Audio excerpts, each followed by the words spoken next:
Radio Angoulême, dans la chambre d'Alain.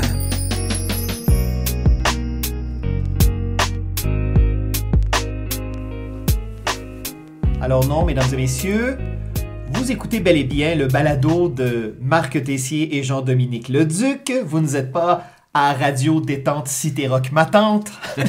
Cette introduction est le fruit d'Alain Chevarier, qu'on reçoit à l'émission, accompagné de Mark Maguire, les auteurs de l'album Le Géant au pied d'argile. Messieurs, bonjour. Bonjour. Bonsoir. Bonsoir.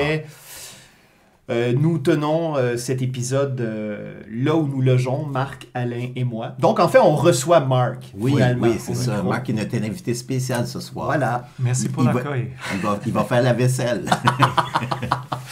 Alors, c'est la fin du jour 2 d'Angoulême. Ouais. Dans notre cas, le jour 1, en fait, du festival officiel. Et donc, on s'est dit, pourquoi ne pas terminer cette journée productive autour d'un bol de peanuts avec deux invités de marque. Alors, messieurs, merci beaucoup de vous prêter à l'exercice d'être nos invités. Alors, on a parlé précédemment avec votre éditeur européen, Frédéric Laval, aux éditions Sarbacane, qui a tout dernièrement publié votre album en Europe, Géant au pied d'argile. Donc, félicitations, messieurs. Merci. Et c'est intéressant parce que Marc Tessier, tu as piloté cet album-là aux éditions Moël Graphique à l'époque. En fait, piloté. Puis pas piloté. Je pense que Marc et Alain l'ont piloté. Moi, j'ai joué le rôle d'éditeur au sens où je les ai aidés à affiner puis rendre ça encore meilleur, tu sais. Fait que ça a été tout un plaisir de travailler avec eux autres. Puis je suis tellement content de voir le succès que cet album, que moi je portais dans mon cœur. Puis j'ai pas trouvé qu'au Québec, il y a eu la reconnaissance qu'il méritait. Non. Mais à l'extérieur du Québec, ben wouhouhou! Oui, parce qu'il faut le dire, l'album a fait l'objet d'une traduction aux États-Unis, une diffusion, un album qui a été bien reçu. Qui a été bien reçu. On a été bien accueillis par l'éditeur américain. Il y a beaucoup d'amour pour le livre, fait que ça a vraiment été agréable de travailler avec eux. Maintenant, on n'a aucune idée des ventes, on ne sait pas quelle a été la réception en termes du lectorat, mais on devrait le savoir bientôt. Avec en plus, faut-il le préciser, une préface de Joe Holman dans l'édition anglophone. Donc, américaine. Américaine, oui. Voilà. Parce qu'il faut dire que ce livre-là, on l'a écrit en anglais au départ. Parce que Marc étant surtout à l'aise en anglais, nos conversations se faisaient en anglais, puis l'écriture du livre a été faite en anglais. Mm-hmm. Puis ensuite, c'est Marc Tessier, ici présent, qui a fait la traduction, sur laquelle je suis repassé pour être sûr que ça correspondait à notre vision. Puis c'est cette version originale qui a été présentée à Mad Cave Studio. Puis la version française qui a été présentée à Moël Graphique et à Sarbacane qui l'a pris tel quel. Oui, c'est ça, c'est qu'ils n'ont pas cherché à ajuster le niveau de langage pour un public européen, ils l'ont pris tel quel. Oui, c'est ça qui est vraiment chouette, parce que dans le livre, il y a une page qui dit « Traduit et édité par Marc Tessier ». Puis, c'est le langage québécois, c'est une histoire qui passe à Montréal. Donc, nous, on est très fiers qu'ils ont accepté tel quel. En fait, d'après moi et Alain, c'est un peu comme une provocation un peu au public français. Voilà un livre de Montréal dans le québécois. Puis, il y a des lecteurs et lectrices qui trouvent ça vraiment beau, fascinant. Il fait des découvertes. Mais il y a d'autres qui ils trouvent ça un peu difficile au début de plonger dans le livre. Tu parles d'une critique, là? Il y a quelques-uns qui ont mentionné le fait que le québécois, le français québécois, pouvait être un obstacle. Il y a une des critiques qui a dit qu'il était passé par-dessus puis qui était très content, et l'autre pour qui ça a été problématique. Après ça, les gens, c'est des blogs, c'est des gens qui donnent leur opinion sur un livre, mais qui n'ont pas nécessairement Mais c'est quand même incroyable quand on pense que tous les albums français et belges qu'on reçoit, que nous autres, on prend leur langue et on dit on n'a rien à dire. Ouais. Non seulement ça, mais aussi ne perdons pas de vue, messieurs, que la série Paul de Michel Rabagliati est diffusée en Europe depuis plus de 20 ans. Ouais. Mais Oui, Donc- mais je pense que c'est une attitude par rapport aux Français en France, où il y a encore beaucoup de gens qui croient que le français parlé en France est le vrai français, et puis que toutes les anciennes colonies Ouais. parlent un français qui n'est pas le vrai français, ils devraient suivre l'exemple, au lieu de se rendre compte que le français parlé ailleurs est enrichi d'autres expériences, Mm. d'autres influx culturels qui le rendent vivant. Et si on parlait tous le même français, ce serait une langue morte. Il y a juste le latin que tout le monde parle de la même façon parce qu'il n'évolue plus. Donc le français évolue et il évolue géographiquement, c'est-à-dire à l'endroit où il est parlé. D'ailleurs, pour l'anecdote, cet après-midi à la salle de presse à l'Hôtel de Ville, j'étais assis, je partageais l'espace de travail avec deux journalistes français. Et quand ils m'ont vu sortir le micro, ils étaient un peu dubitatifs, pardon. Et ils m'ont demandé, mais c'est pour quel média? Ah, je dis, c'est pour un balado. Et là, j'ai vu dans leur regard qu'ils n'avaient aucune idée de quoi je parlais. Je dis, ah non, un podcast. Ah, ils m'ont fait, ah oui, ben c'est chouette balado, c'est joli balado. Ben oui, c'est joli balado, puis c'est un mot français. Donc voilà. Mais pour me faire comprendre, j'ai dit podcast. Ouais, Ben, en anglais. Jean-Christophe Menu, même chose, hein, dans nos Ouais. échanges courriels. Balado, il n'y avait aucune idée de ce que ça signifiait. Ouais. Les Français ils ont tellement de mots anglais, tu sais. On a même un peu plus qu'on allait manger un quick burger aujourd'hui, tu sais, mais ça c'est belge, mais c'est en France. Oui, mais ça, il ne faut pas le dire aux Français parce qu'ils sont convaincus que c'est français, quoi, Ok. et que c'est belge. Par contre, moi qui ai les pieds des deux bords de la clôture, étant à la fois naturalisé français et grandi québécois, une chose par rapport à... Qu'est-ce qu'on disait déjà? On parlait de la langue, puis Ouais. des mots anglais. Oui, c'est ça, les anglicismes, je pense, en France, ils se sentent tellement pas menacés par l'anglais qu'ils peuvent rajouter n'importe quelle sauce dessus, ça va jamais détruire pour eux le français. Tandis qu'au Québec, on est en position toujours de danger constant, de se faire avaler.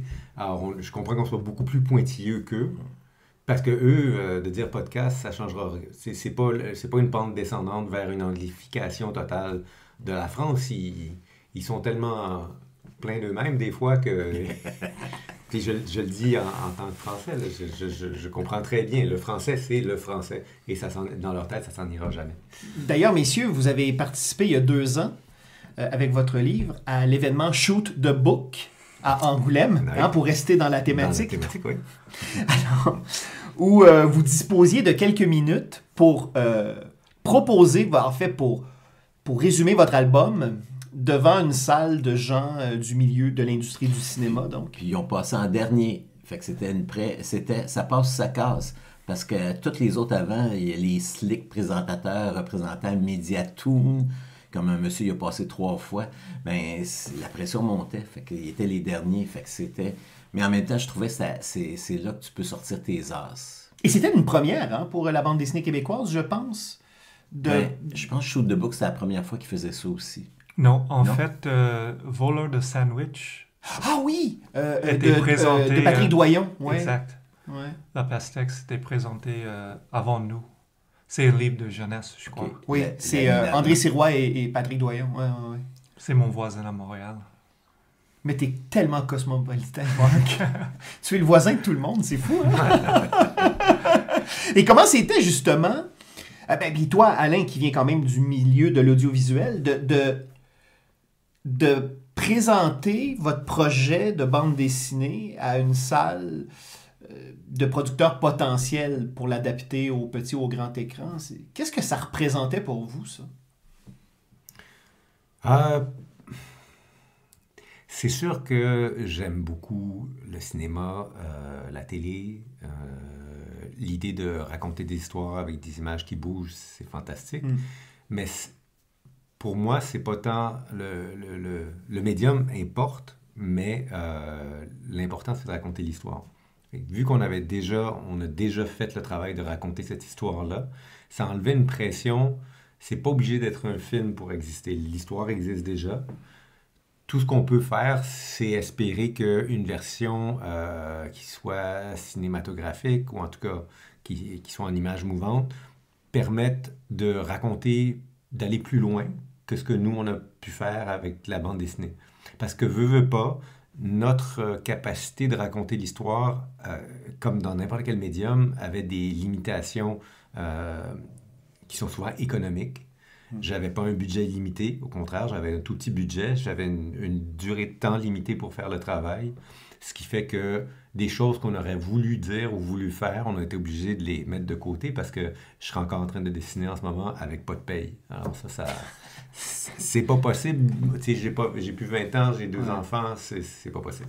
Et c'est drôle parce qu'aux États-Unis, pourtant, c'est un modèle d'affaires. Et il y a même des auteurs, des scénaristes qui en ont fait un art. Et là, je pense notamment à Mark Millar qui a scénarisé... alors, écoutez, je suis tellement fatigué. Il a fait des BD, mais il n'a pas scénarisé comme Kingsman. Kingsman, oui, c'est ça. Mais c'est pas lui qui a écrit le scénario. Non, sauf que ses albums... Kick-Ass, voilà. Kick-Ass, à la base, c'est une série de comics. Sauf que quand on lit Kick-Ass et quand on lit Kingsman, on sent vraiment cette volonté éventuelle de vendre ça et de capitaliser là-dessus dans une adaptation. Et donc, lui, entre autres, il a fait sa carrière là-dessus. Là. Il avait même fait une autre série qui a été un flop avec des super-héros dont le titre m'échappe. Mais bref, cet auteur-là, à lui seul, a bénéficié de 3 adaptations à l'écran, de 3 séries différentes. Mais nous, surtout moi, j'ai commencé avec l'idée de faire un film avec cette histoire. Un film documentaire hybride, peut-être avec la participation de ma famille.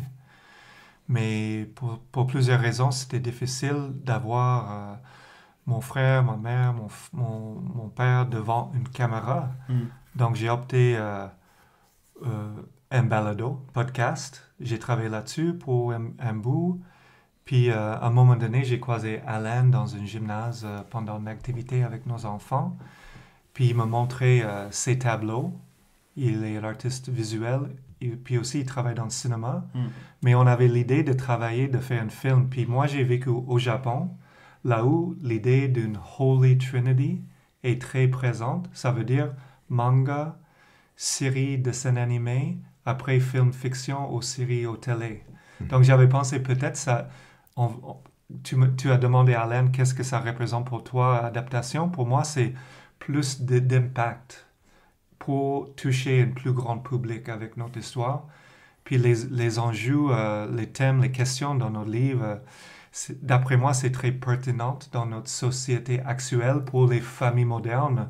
Les enjeux de rôle de gens, puis aussi le rôle de père dans les familles. Donc, si, mettons, on réussit de tourner un film avec nos personnages, ça va toucher un plus grand public, ça peut être traduit dans plusieurs d'autres langues. Ouais. Ça va peut-être encore répandu dans le monde. Pour moi, c'est la raison pour laquelle j'ai été vraiment ravi d'être sélectionné pour Shoot the Book. Surtout que depuis les 15 dernières années, ce qui était d'abord une tendance est devenu une réalité. C'est-à-dire que Netflix, pendant des années, allait chercher directement des bandes dessinées qu'ils adaptaient à l'écran, se disant, ben on a un fonds de commerce parce que les gens l'ont lu, parce que les gens l'ont suivi. Donc, mais évidemment, ce que ça implique de rejoindre un plus vaste public, c'est aussi de faire des concessions parce que c'est pas du tout le même médium. La bande dessinée, le cinéma, même s'ils entretiennent des liens, certaines passerelles sont jetées, c'est quand même 2 médiums qui sont très différents du fait qu'il y a l'image fixe et il y a l'image qui bouge. Oui, mais aussi, au final, là, 2 ans plus tard, c'est le livre qui continue de faire le chemin, puis se propager pour rejoindre un plus grand public. Parce que je sais que vous avez des projets d'adaptation qui ont découlé, mais je pense que c'est l'impact aussi de votre histoire, votre présentation, qui a créé un buzz après, puis que ça vous a apporté un agent qui a vendu votre livre à plein d'endroits. Fait que ça, c'est quand même... Je pense qu'il y a une force... Tu sais, on peut parler d'adaptation cinéma, mais votre choix de faire de la bande dessinée, c'est ça qui a débloqué tout. Et il y a même des retombées, même si à ce jour, il n'y a pas eu un coup de manivelle ou il n'y a pas eu une équipe technique pour capter une première scène, il y a vraiment des retombées concrètes à cet exercice-là auquel vous vous êtes plié, là, c'est-à-dire de... Oui. Pouvez-vous en parler? Oui, c'est Ouais. sûr. Mais tu sais, même si il n'y a pas un film qui se fait jamais, on a quand même réussi à faire beaucoup plus que ce qu'on imaginait avant qu'il sorte, avant qu'on ait un éditeur. Tu sais, on a travaillé 6 ans et demi sans avoir d'éditeur à peu près. Je pense ça a été officialisé. Ouais, ben, je veux dire, un publisher, on pourrait dire. Parce que moi, j'étais avec vous autres je Oui. sais pas combien de temps, ça a été... Le temps a passé vite, mais ça a été quelques années. Oui, non. Marc, tu as travaillé longtemps Je me dans souviens un même pas rôle quand est-ce d'éditeur. qu'on a commencé. Je me souviens la première fois qu'on s'est rencontrés. Puis ça, je trouvais ça le fun parce que tout de suite, Alain, il connaît Jean-Claude Amiot, il connaît Alexandre Lafleur. Il a publié de la BD en ce temps-là. Puis c'est qui ce gars-là, Alain Chevalier? Tu sais. Puis là, Marc, ben, tu sais, c'est le fun. On dit genre, hey, Marc, c'est tellement un bel humain. Fait que, tu sais, c'est le fun. Puis là, Alain, tu sais, puis là, tu sais, moi, j'étais là, je regardais Alain. Puis je disais, oh my God, Alain, peut-être, si tu veux te faire connaître un petit peu avant, j'ai quelque chose à te proposer. Puis c'est à partir de là qu'il a embarqué dans l'évêque. Il faut que tu le dises. Oui, voilà, René Lévesque. Ouais. Quelque chose comme un grand homme. C'est Qui a ça, fait bon. un de mes chapitres favoris, celui quand il était allé en Corée. Là. Oui, et qui a signé la couverture de l'album Ouais. aussi, l'illustration de couverture. Fait que ça, c'est sûr que ça a été un gros coup de pouce. Mais je voulais juste parler en termes de maison d'édition avec contrat Ouais, signé c'est ça. et tout Mais ça. des fois, l'idée d'éditeur, le Ouais. terme est tellement... Ouais. tu sais, on dirait qu'il manque de... En anglais, c'est publisher-editor. Fait que tu as un publisher puis tu as l'éditeur. Ouais. Mais en français, tu n'as pas ça. Peut-être c'est un symptôme, je sais pas. Tu sais, l'éditeur, il fait ça. Mais tu sais, on est à Angoulême, il sort 100 quelques livres qu'il nous a dit par année. Tu sais, il ne peut plus superviser tous ces 100 livres, l'éditeur, Le publisher. moi, le publisher. Fait que tu as des gens qui travaillent individuellement avec certains projets, puis ils les amènent, puis ils accompagnent les auteurs. Alors là, on tombe dans une logique de consortium, de groupe d'éditeurs, ou encore comme aux États-Unis. C'est-à-dire que, par exemple, dans le comics, si vous avez Spider-Man, par exemple, ben, si le personnage a 7 séries différentes, ben, chacune des séries est pilotée par un différent éditeur, et il y a un ou une chef qui supervise l'ensemble du tout, qu'on appelle en anglais un script doctor. Ouais. C'est la même chose en télé. Ouais, c'est vraiment le modèle de la télé exactement, qui est appliqué au... Puis j'avais parlé il y a 2 ans à un éditeur québécois qui a repris la revue, la version anglaise de Métal Hurlant, Heavy Metal, et qui faisait lui-même aussi, qui publiait du comic. Ouais. Et il me disait qu'il faisait beaucoup d'argent, mais que 70% de son lectorat n'ouvre jamais le livre. Il ne regarde pas la bande dessinée, il la garde. Ah ben oui, parce que c'est un objet de collection. En espérant qu'il y ait une adaptation cinématographique et que la valeur augmente. Alors donc, il fabrique des objets qui ne sont pas utilisés pour ce à quoi ils sont supposés d'être, au cas où que ça devienne un film. Fait que là, c'est un autre modèle. Je pense pas que nous, on a pensé à ça. On a juste pensé on a une histoire à raconter. Géant Pied d'Argile, c'est loin de ça. C'est presque à l'opposé complet. Oui, parce que c'est long. Puis on s'en est rendu compte en le faisant lire, d'ailleurs beaucoup par toi aussi, que ça, comment dire, ça faisait plus fort qu'on pensait. C'est-à-dire nous, on se disait, on raconte nos vies, on a assez de distance pour être capable de raconter les choses de façon très, très nue, très, très ouverte et vulnérable et très honnête. Même dans les verrues puis tout, le côté pas beau. Puis,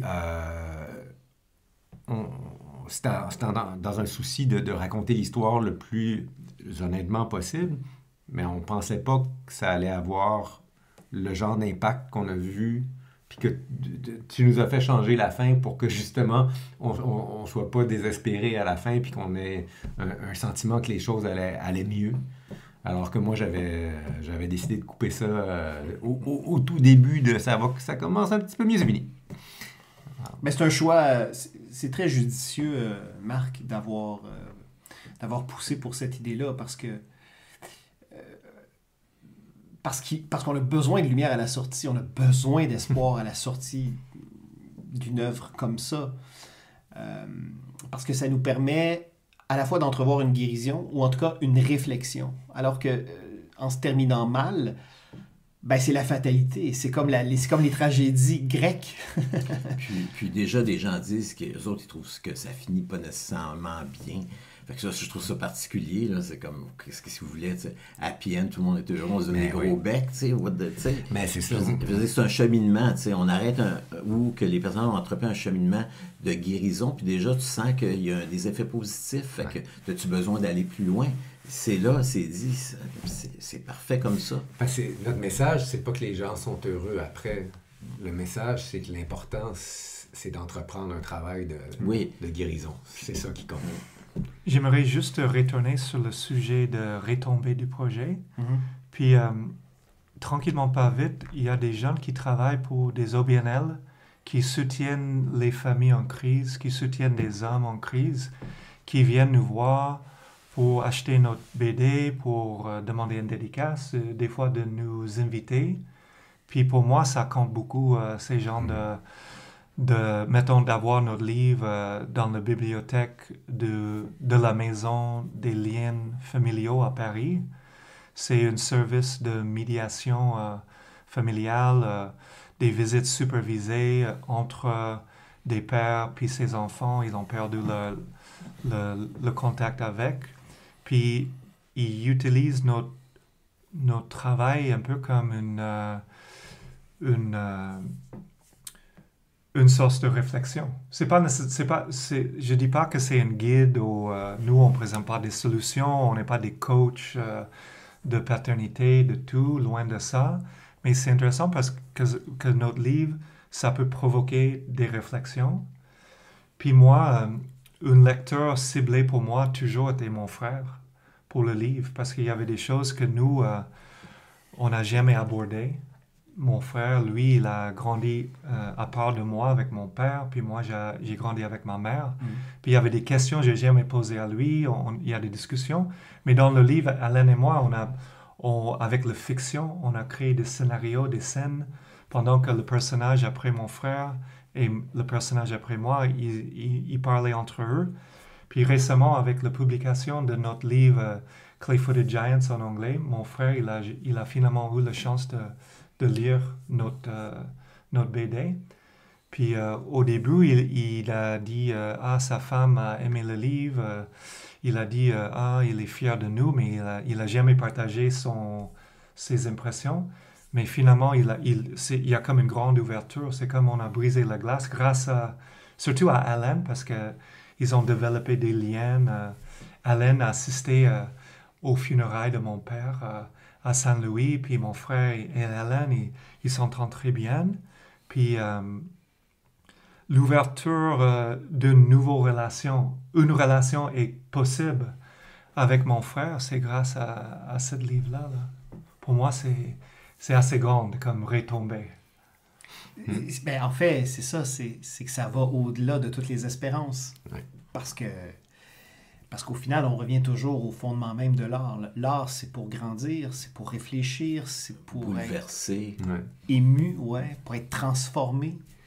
Et comme quoi aussi, l'autofiction ou l'autobiographie a tout autant ses lettres de noblesse, même si c'est un genre qui a été, les 2 dernières décennies, énormément fréquenté et de toutes les manières inimaginables. Oui, mais OK. Mais en littérature, c'est un genre qui existe depuis longtemps. Ah oui, bien sûr. Puis pour moi, c'est un miroir. Est-ce qu'on arrête de se regarder dans le miroir? C'est complètement débile qu'il y ait un mouvement anti ça. Puis moi, j'ai tout le temps senti que c'est des artistes qui ont peur de s'exprimer, de s'affranchir, de dire « Oui, je mets du moi dans mes œuvres. Oui, je suis dedans. » C'était une résistance. Non, on veut... Puis je pense on a parlé avec l'éditeur, ou je pense avec Menu, qu'il y a beaucoup de gens qui veulent que la BD soit une BD de série commerciale, de divertissement. Fait que là, quand on arrive devant ça, il y a une résistance. Là. Oui, mais Marc, dois-je te rappeler que l'autobiographie a vraiment traversé de l'autre côté du miroir et c'est devenu un incitatif financier pour des structures éditoriales. Et il y a des gens qui avaient absolument rien à raconter et qui se sont mis à faire de l'autobiographie. Je veux dire, ça a quand même heurté le genre aussi. Oui, c'est pas parce qu'un récit est autobiographique qu'il est exempt de critique et qu'il est automatiquement mieux Oui, mais on parle pas de ça. C'est pour ça qu'on a besoin de médiateurs qui nous montrent les meilleurs exemples. Parce que c'est sûr qu'il y a, dans toute chose, il y a des choses mauvaises, puis il y a des trends. Les gens, oh, on parle de moi, je vais parler de moi. T'sais. Moi, je me rappelle, j'ai vu des demandes de bourse. Le gars, il dit, je veux faire comme Paul, mais là, je vais aller voyager en Europe pour tout retrouver mes origines. Je dis, OK, ouais, mais c'est pas tellement louable parce que tu veux faire comme lui pour faire un voyage, pour parler de toi, tu sais. Mais je pense aussi qu'à la base, il y a une pulsion, il y a un désir de vouloir communiquer quelque chose. Et moi, je l'ai tout de suite senti dans votre album.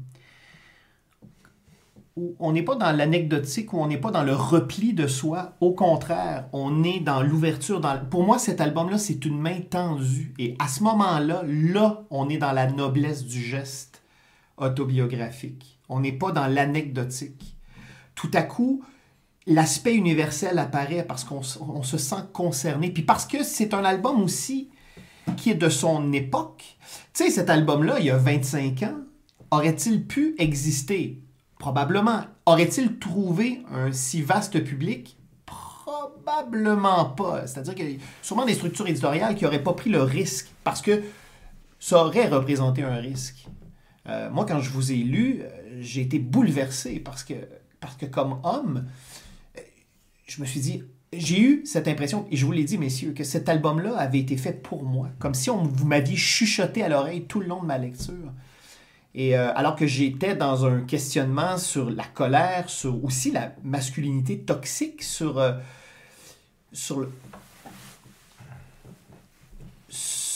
le pardon, se pardonner soi-même, pardonner l'autre, d'accepter de se regarder, même si ce qui est reflété face à nous ne nous convient pas ou ne correspond pas à l'image qu'on se fait de nous-mêmes. Donc, à ce moment-là, moi, je considère que un récit de cette densité, de cette qualité-là, fait œuvre utile. Et c'est pour ça, je pense, que votre livre tombe à point nommé.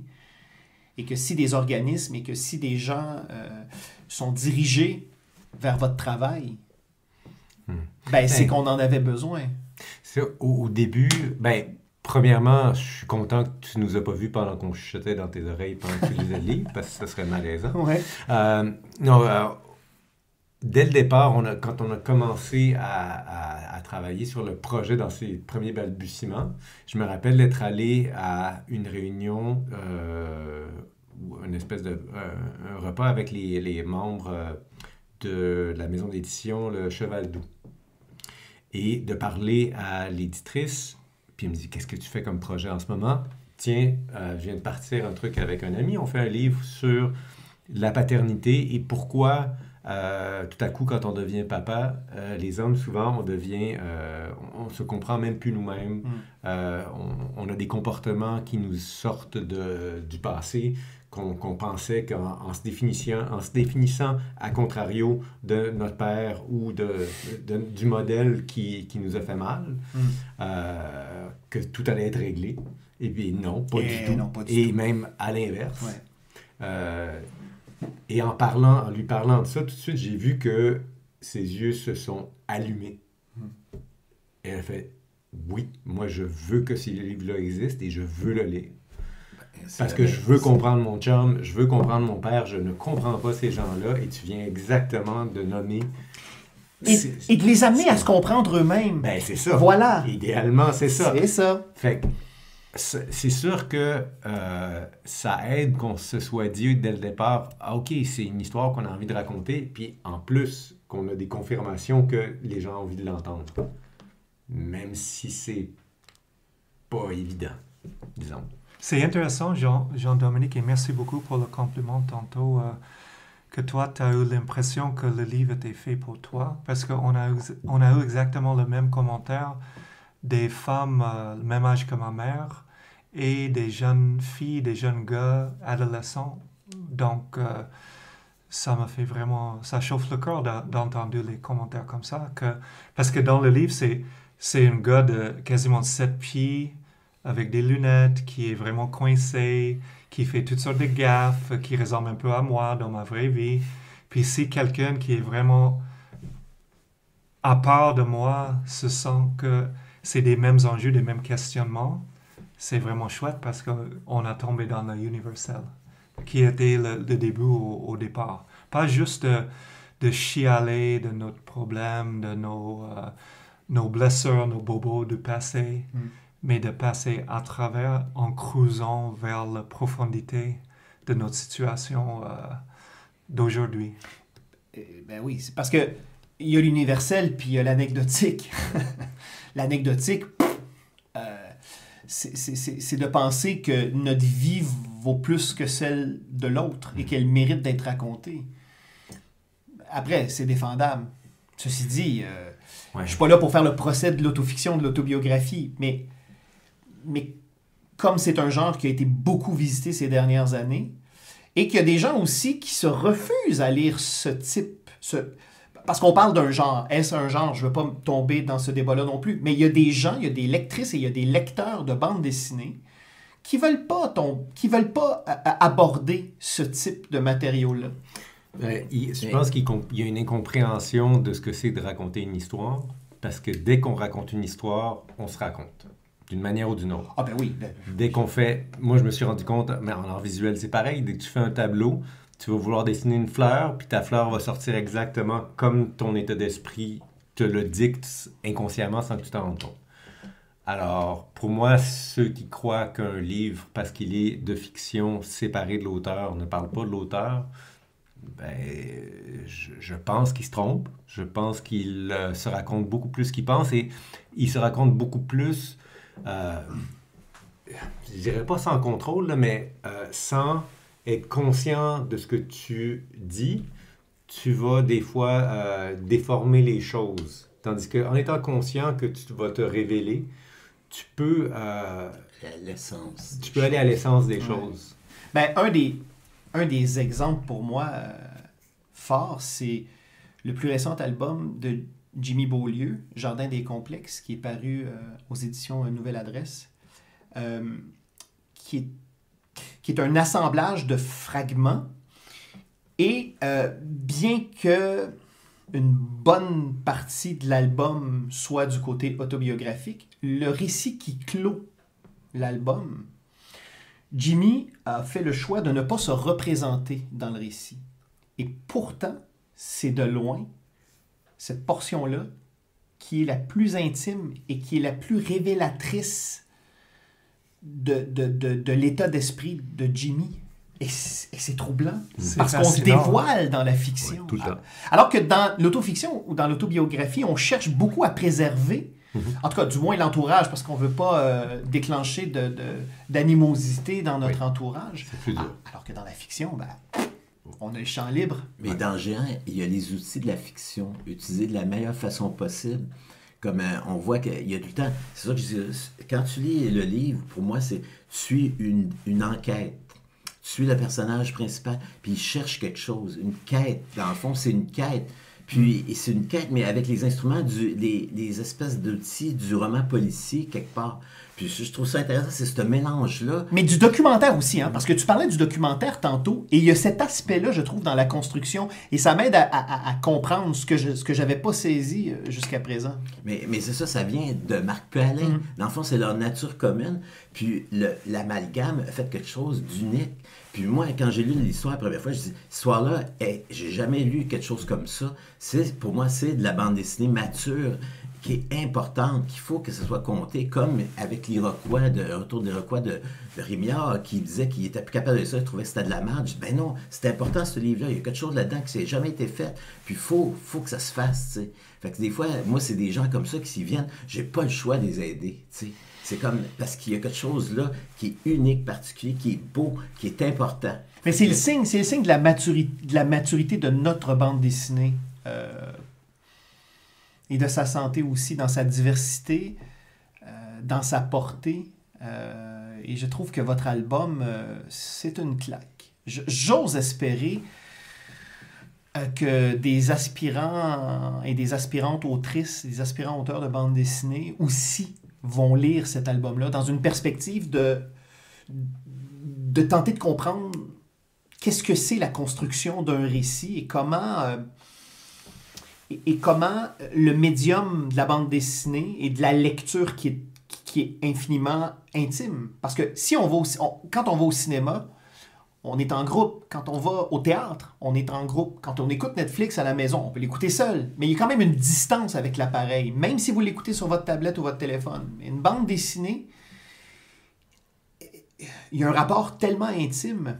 Et j'ose espérer que cet album-là est lu aussi par des gens qui s'intéressent et qui souhaitent explorer ce médium-là, parce que je trouve que c'est en soi un enseignement de la bande dessinée. Tabouère. C'est mon expérience de lecteur, ça vaut ce que ça vaut, là. Okay. Mais c'est des grands mots pour un premier album de deux inconnus. Vous avez... Oui, mais vous avez un background, tu as fait ouais. des documentaires, tu as réalisé. Vous n'êtes pas n'importe qui, vous êtes deux hommes matures aussi. Vous n'êtes pas deux petits jeunes de 20 ans, là. C'est pas pareil, là, tu sais. Fait que vous apportez tout ça avec vous autres. Fait que ça fait une différence en partant. Mais à 20 ans, je pense pas qu'on aurait été... En tout cas, je vais parler pour moi. Je pense pas que j'aurais été capable de me dévoiler ou de comprendre que les histoires qui sont les plus authentiques, c'est celles qui sont les plus dures, qui vivent dans la portion cachée, qu'on veut cacher de nous-mêmes. Puis ça, je l'ai appris, entre autres, grâce à Danny Lennon, de Prends Secours, qui est le pape du court-métrage au Canada, et qui est reconnu, on est allé à Cannes, puis tout le monde venait le voir avant d'aller au pavillon du Canada. C'était pour savoir ce qui se passe au Canada, c'était Danny Lennon. Puis je l'ai entendu souvent parler aux jeunes, puis leur dire, les bonnes histoires, c'est les histoires cachées, c'est la partie sombre de qui vous êtes, c'est ce que vous... Puis sombre, pas dans le sens sombre comme les récits de Dracula, où c'est vraiment la partie sombre, la honte, les choses qu'on ne veut pas montrer, notre tendresse qu'on a honte d'avoir parce qu'on est des adultes, tout ce qui... Ça peut être n'importe quoi, c'est tout ce qu'on ne veut pas présenter aux autres parce qu'on a peur d'être vulnérable face à l'autre. Et puis dès qu'on dévoile ça, automatiquement tout le monde fait comme « Oh, phew, je suis capable d'y avoir accès, peut-être pas à travers moi-même, mais à travers quelqu'un d'autre. » Puis ça, je pense que c'est la valeur du risque qu'on a pris. Puis je me rappelle encore, ça me rappelle, au départ, dans l'histoire Géant Pied d'Argile, les débuts, c'était 3 papas. Il y avait le papa Marc, le papa Alain, et un 3e papa fictif qui s'appelait Ghislain, qui lui était dans le fun parce qu'il y avait tous les défauts du monde, puis il était riche, il était vibrant, tout ce qu'on ne voulait pas dire sur nous-mêmes, on y avait dompé dessus. Et il était pas un peu cartoon, par exemple? Il était un peu plus cartoon, il était un peu plus caricatural, un peu plus stéréotypé. Mais nous, en comparaison, on était plate. Parce qu'on voulait présenter un côté de nous-mêmes qui était plus gentil envers nous-mêmes. Présentable. Plus présentable avec les invités. Puis, à un moment donné, plus le projet s'est développé, à un moment donné, je me suis rendu compte qu'on pouvait raconter l'histoire d'un papa et demi. Que 3, ça allait être ben trop long, on allait avoir 300 pages à faire. Le livre fait 250 pages au final. Mais dans ce temps-là, je me disais... 500. Ouais, c'est ça. Ça doit être ça. Fait que j'ai demandé à Marc s'il était d'accord qu'on fasse un récit principal qui est son histoire familiale, puis qu'au lieu que mon récit familial soit équivalent, que le mien, on s'en serve soit en contrepoint, ou pour venir souligner quelque chose, un comportement qu'on voulait que les gens comprennent que, wow, c'est pas juste singulier, c'est quelque chose de social, ça arrive à plusieurs personnes. Puis cette rencontre-là, je sais que ça n'a pas été facile pour Marc parce que ça voulait dire, oh non, je vais présenter exactement comment ma famille est. Puis, puis je me rappelle quand je lui ai dit que je savais que ça allait être tough. Puis j'ai essayé de te le présenter le plus doucement possible. Je ne sais pas si tu as envie d'en parler. Mais je pense que c'était une bonne décision, mais ça prend des années pour nous d'assumer notre personnage. Puis au début, c'était douloureux. J'avais honte. Puis au début, le premier texte que j'ai écrit, j'ai partagé sur un blog sans nom, parce que j'avais vraiment honte. Puis j'ai pas parlé de toutes ces histoires avec ma famille, avec mes amis. Puis, mais j'ai montré à Alain. Puis Alain, il était très réceptif. Puis lui, il a parlé de ses propres blessures, de ses propres défis, enjeux dans sa vie. Puis, il y a au moins une autre personne qui se sent un peu comme moi dans le monde. C'était rassurant. Ça me donne beaucoup. C'est comme une boost de confiance. Puis, il a montré à ses amis dans le studio d'artistes. Puis, eux aussi, ils sont venus me voir. Puis, ils ont dit, Marc, le texte, ça m'a vraiment touché. Puis, ils ont partagé leur vécu. Donc, nous, on a eu comme un avant-goût de qu'est-ce qui arrive presque chaque fois on fait des dédicaces. Le monde vient et ils partagent leurs propres témoignages, qu'est-ce qu'ils ont vécu, leurs défis, puis c'est vraiment touchant. Puis moi, c'est sûr que le livre, c'est au-delà de nous, au-delà de nos vies, de nos histoires, de nos problèmes, là. C'est universel, puis ça fait de bien le fait qu'on peut être tout nu devant des inconnus, même à la France, même à New York, même à Montréal, et se sentir en sécurité, parce que depuis longue date, c'est des choses qui étaient la cause de beaucoup d'anxiété et de honte, chez moi au moins. Puis là, c'est transformé en un objet dont on est fier. Oui, parce que vous avez à la base fait le travail. Ouais. Sur vous-même. Sinon, cet album-là n'aurait pas existé dans sa forme. Oui, je pense pas que c'est possible. C'est dur d'aller profondément dans un... Si ton passé est difficile, c'est dur d'y aller tout seul parce que tout ton corps et toute ta psyché va te dire « Non, va pas là, dude. Ouais. C'est pas une bonne place où aller. » Fait que de commencer à faire un travail, ça exige de connaître ses propres limitations, puis un accompagnement, que ce soit un accompagnement psychologique, idéalement, ça permet d'aller visiter ces places-là avec quelqu'un qui te tient la main et qui dit « ça va être correct, s'il y a quelque chose, je suis là. » Et j'ai déjà accompagné d'autres personnes et je suis capable de dire les bonnes choses au bon moment quand tu vas avoir peur, quand tu vas avoir mal, quand tu vas... Parce que c'est vraiment aller marcher dans un gros buisson avec des grosses épines. Oui, d'où l'expression anglophone « hug de cactus », là, tu sais, embrasse ton cactus. Oui, ça ressemble un peu à ça. Ouais. Oui, puis en même temps, ce qui fait le plus peur, c'est l'inconnu. On préfère souffrir de choses familières que d'aller vers l'inconnu, à coup que ce soit pire. Alors qu'on sait très bien que dans les faits, ça a été prouvé par plein de monde, t'améliores ton sort quand tu vas chercher de l'aide, en général. Et pourtant, la peur est tellement légitime que jamais tu peux dire à quelqu'un « Hey, toi, va consulter ». Ben, on peut pas, parce que la personne, si elle a légitimement peur de faire ça, ça ne marchera même pas.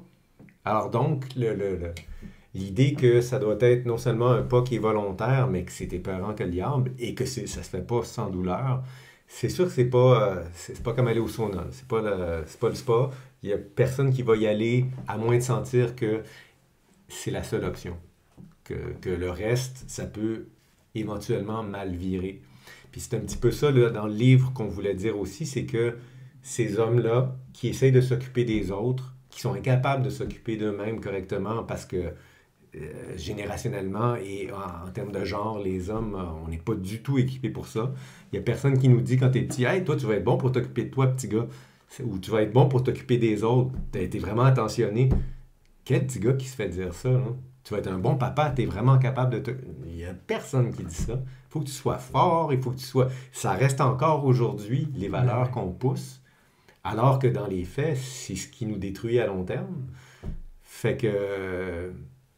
Ouais, je pense que le fait qu'on soit permis d'aller dans ces endroits-là de nos vies où on n'est pas beau, où on fait des conneries, où on répète des erreurs des autres, mais qu'on s'en rend compte, maladroitement, qu'on essaye de réparer, que ça marche pas, puis qu'on finit par comprendre que si tu fais pas le chemin pour de vrai, tu vas toujours trouver une excuse pour tes propres erreurs.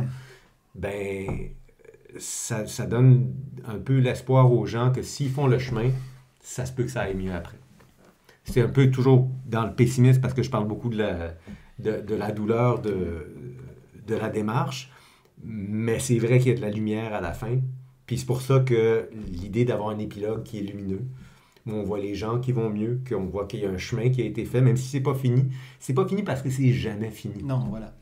Il y a quelque chose qui est vraiment intéressant avec la sortie de notre édition en anglais.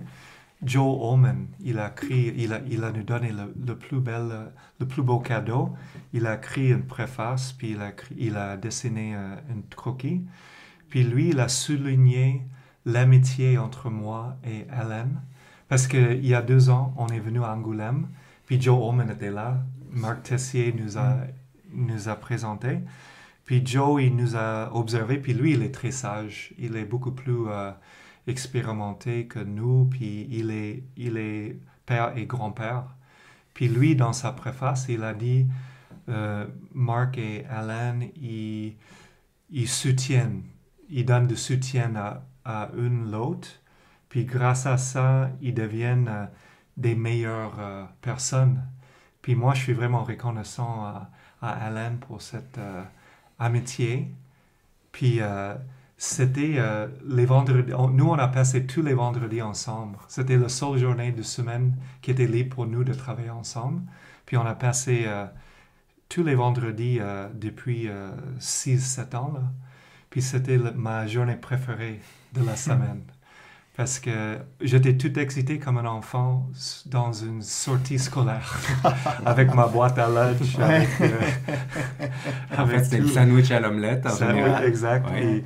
C'était vraiment agréable de travailler ensemble. Puis le fait que c'est un peu comme... C'est pas que j'ai oublié ça, j'ai pas que j'ignore, c'est juste que Joe, avec son point de vue extérieur et son expérience, il a dit, écoute... c'est pas juste un livre qui est le fruit de votre travail, c'est aussi le fait que vous êtes 2 hommes, amis, vulnérables entre les autres, puis capables d'exprimer vos émotions, puis être toutes vulnérables.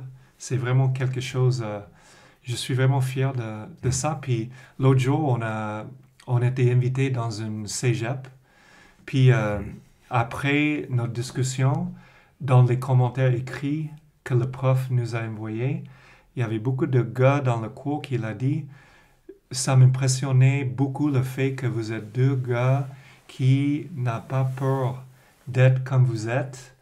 Puis moi, j'aimerais vraiment trouver une amie comme toi et Alan. Wow. Ça m'a touché vraiment beaucoup. Là. Ouais, parce que c'est pas évident de partager ce qu'on a partagé parce que on a montré ce qu'on avait de plus fragile. Puis en croisant les dents que l'autre allait pas taper dessus, ou en tout cas... parce que malgré la meilleure volonté, si quelqu'un reçoit quelque chose qui lui fait mal, son premier réflexe, ça va être de taper dessus. Alors, fallait vraiment qu'on se fasse confiance que ce qu'on allait se dire ou ce qu'on allait créer allait pas être utilisé contre nous. Puis on arrivait là tous les deux aussi avec nos imperfections, puis créer à 2, c'est faire des compromis, c'est essayer de se comprendre. Puis moi, j'en ai retiré beaucoup au niveau de j'allais dire la passion et la régularité avec laquelle je suis rentré dans une autre ligue au niveau du travail. Puis ton expérience, Marc, comme joueur de basket, je suis sûr que c'est en partie derrière ça. On avait toujours nos moments, c'était sacré, c'était important. Il fallait pas manquer une pratique. C'était vraiment comme si on a un gros match à la fin, là, puis on a des pratiques pendant 7 ans. Faut pas perdre le rythme. Faut pas perdre le rythme parce que sinon ça peut s'en aller. La discipline, la qualité du travail, l'importance du temps. Bon, on savait que notre temps était limité, fait que dès que ça... Moi, je suis très bon pour faire partie d'une conversation à droite, à gauche ou au centre. Puis c'est tout le temps Marc. Et si on revient à notre histoire... Oui, c'est vrai, Marc. Oui, revenons à notre histoire. Mais c'est ça qui a fait que le livre existe. Et j'en suis éternellement reconnaissant à Marc parce que ça m'a permis de revenir dans un milieu que j'avais délaissé il y a longtemps, celui de la bande dessinée, et de faire quelque chose qui est beaucoup plus gros que ce que j'avais pensé. Là. Écoute, un livre de 250 pages, ça n'a pas de bon sens. Ben, en tout cas, messieurs, encore une fois, au risque de me répéter, et je l'assume, vous avez toutes mes félicitations. C'est un livre très, très important que vous avez fait. Et sa longue vie en témoigne. Et j'ai envie de dire que ce n'est que le début. Merci beaucoup Merci beaucoup pour ce courage, pour ce livre si important. Et un livre qui s'adresse au plus grand nombre. Alors, j'espère de tout cœur que si vous n'avez pas à ce jour lu Géant au pied d'argile, que vous allez, cher public, y remédier le plus rapidement possible. Alain Chevarier, Mark Maguire, Marc Tessier. Yeah. Messieurs, merci beaucoup. Vous ne pouvez pas espérer de mieux terminer cette journée qu'en votre compagnie. Merci. Merci Alain, merci Marc. Merci Marc, merci Jean-Dominique, merci Alain. Indicatif sonore, Xavier Pinchot. Pour suivre notre couverture du Festival Angoulême édition 2025, rendez-vous au jean-dominique-leduc.ca, /tribune au pluriel, /catégorie au pluriel, /Angoulême-2025. Certes, c'est long, mais ça vaut le coup.